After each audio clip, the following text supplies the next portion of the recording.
Gusto mo ba malaman ang mother file ng inyong sasakyan? Panoorin mo ang video na ito dahil ituturo ko po sa inyo kung saan matatagpuan. Para sa unang 4 na numero ng inyong MB file ay malalaman na po natin. Halimbawa, kung ang MB file number mo ay 0436, ang mother file niya ay matatagpuan po sa Gumaka District Office, Maharlika Highway, Barangay Panikihan, Gumaka, Quezon. Ito po ang contact number nila kung mayroon po kayong mga katanungan. 0928-722-2219. Ang telephone number nila ay 042-317-6418. Para naman po sa MB file number 0471, ang mother file niya ay matatagpuan po sa Alabat Extension Office, Bonifacio Street, Barangay 5, Poblacion, Alabat, Quezon. Ito po ang contact number nila. 0917-556-8926. Kung ang MB file number mo naman ay 0425, ang mother file niya ay matatagpuan po sa Candelaria Extension Office, Driver Stop Compound, Maharlika Highway, Barangay Bukal, Sur, Candelaria, Quezon. Sa tabi po yan ng Driver Stop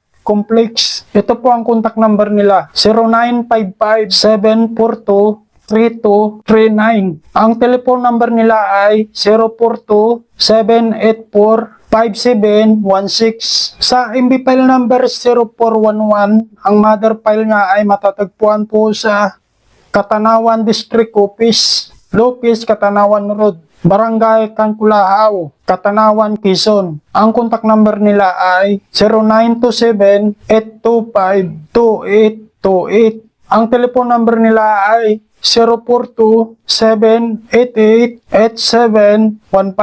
Para naman po sa 0482, ang mother file niya ay matatagpuan po sa Tagkawayan na Extension Office. Sa kahabaan po yan ng Quirino Highway, sa Barangay Munting Parang, Tagkawayan, Quezon. Ang contact number nila ay 0906-554-7108. Ang telephone number nila ay 042-717-7380. Kung ang MB file number mo naman ay 0464, ang mother file niya ay matatagpuan po sa Lucena City Licensing Center. Sa loob po yan ng Lucena Grand Central Terminal, Diversion Road, Barangay Ilayang, Dupay, Lucena City, Quezon. Ito po ang contact number nila.